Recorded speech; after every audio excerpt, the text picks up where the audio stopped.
Daniel Kish is a walking phenomenon, a blind man pushing the boundaries of what most of us think of as a handicap.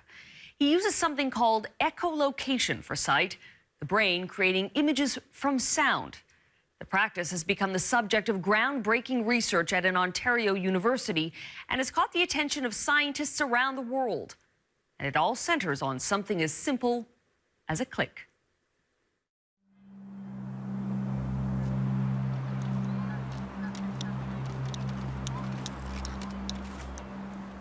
There are things Daniel Kish will never see. Birds, trees, other people. But still, he knows what they are. I have my images of trees and the world and mountains and buildings and everything that exists in the world, but my images of those things are not conventionally visual. He has these images because he's perfected a technique called echolocation, seeing with sound. So you can click loudly or very quietly. And you don't need a loud click all the time. Scientists actually call it interrogating the environment. If the eyes can't create the visual images, science has shown that the brain finds another way. The brain has the capacity to construct complex images from one's experiences, whatever those experiences may be. Bats do it, so do dolphins and some whales. In humans, it's kind of a sixth sense. I sometimes use the analogy lighting a match in the dark. The idea is that you no longer have darkness. Daniel uses a tongue click. He calls it flash sonar. The echoes that come back help him create a picture in his brain. Around me, I'm seeing a building with an entryway and an awning, and maybe a small tree between me and the road, and a building across the road. Every object makes an echo. A car, a building, even people reflect sound. And it's the difference among those echoes that tell Daniel what's around him. It's a strip. It looks like there might be an entrance or a gap, possibly. It's hard to tell from here. Daniel uses a cane for obstacles at foot level. The clicking takes care of everything else. Growing up in Southern California, Daniel lost both his eyes by the age of 1 to a rare cancer. But he didn't treat his blindness as a disability. I do remember getting ideas of what was around and being drawn to investigate and to explore what was out there.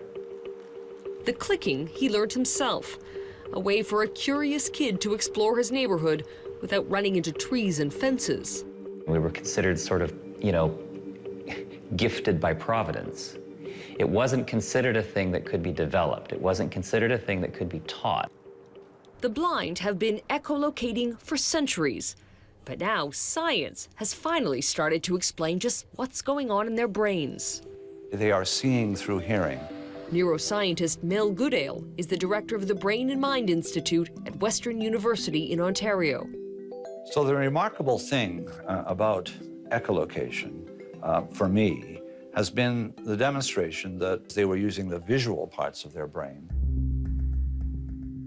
It was in the 1940s that researchers at Cornell University first proved that the blind were responding to sound waves as they crossed a room. But it was a team of researchers headed by Goodale at Western who made the dramatic breakthroughs, showing how the brains of the blind were altered to deal with echoes. Goodale goes so far as to say echolocation could become a complete sensory replacement for vision. To learn more, Goodale placed his test subjects in an MRI scanner to record the brain activity as they listened to their echoes. It was a eureka moment. What was surprising is that the visual cortex particularly liked the echoes, these very tiny signals that were telling the echolocators so much about the world. What thrilled Goodale was the way the part of the brain that normally serves the eyes became a kind of sound processor for the blind, drawing vital information from echoes. Parts of the brain that normally wouldn't respond to sound and to echoes now do. So there's clearly some kind of plastic change going on, some kind of rewiring or some reweighting of existing connections. Taking 2 stairs at a time, Brian Borowski is a good example of a reawakened brain. Blind since birth, he's one of Goodale's prime test subjects. On his walk home, he creates maps in his mind. He's never seen the tree he walks past, but he knows it when he hears it. Now this is a tree. It's bigger, and you can hear stuff above, eh? As, you know, you think seeing is how you perceive the world. Well, sound is how we do it. Together, the subject and the scientist have done something remarkable. They did it in a room like this, called an anechoic chamber. It's built for pure silence, the walls absorbing all noise, no interference. The perfect place for Brian to show the power of his echolocating brain. In front of you, it's a long piece of wood, and I'm going to hold it either vertically or horizontally or on a slant, and I want you to tell me what the orientation is of that piece of wood. Okay, are we ready? I'm holding it out now right in front of me. The only echoes are from the object Brian is trying to locate. Vertical. Great, that's great. Mm-hmm. That's the horizontal. Yeah, exactly. Brian can even tell the difference between a hard and a soft surface. Hard. And another? Soft. Using echolocation, the blind can make out the size, shape, and the texture of an object, even the direction of its movement. So the awakening of the brain to these echoes was really, for us, an amazing thing to see. But it's not only in the lab that you see amazing things. Daniel has been riding a bike since he was a child. Today isn't a perfect ride. There are 1 or 2 shaky moments on an unfamiliar street. But to Daniel, it's the doing that matters. The brain rises to the challenges that are set before it.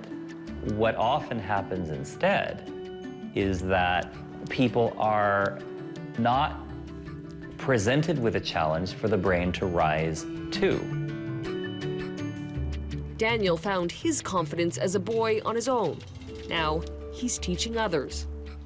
Like these blind kids in Vancouver. His workshop is tough love, learning with a bit of risk.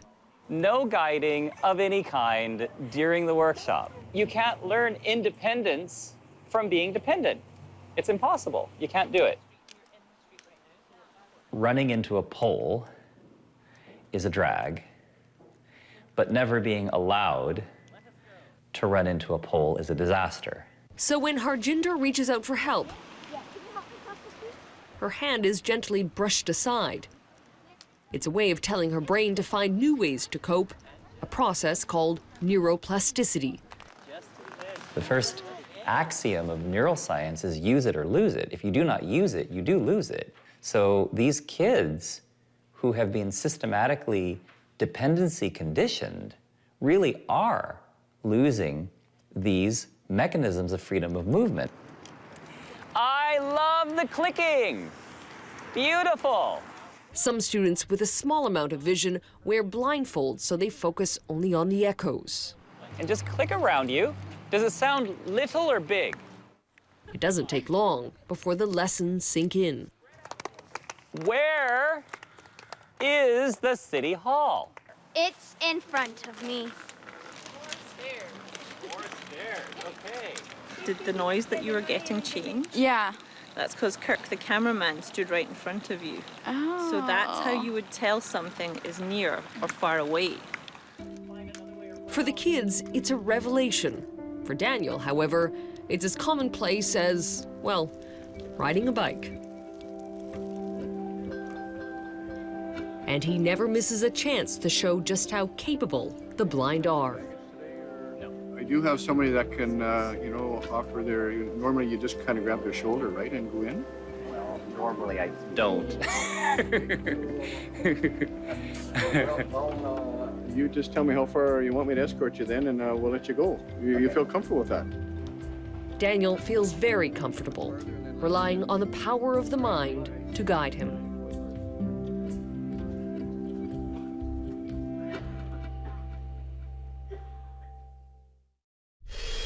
In our next story, the battle to ban a pesticide.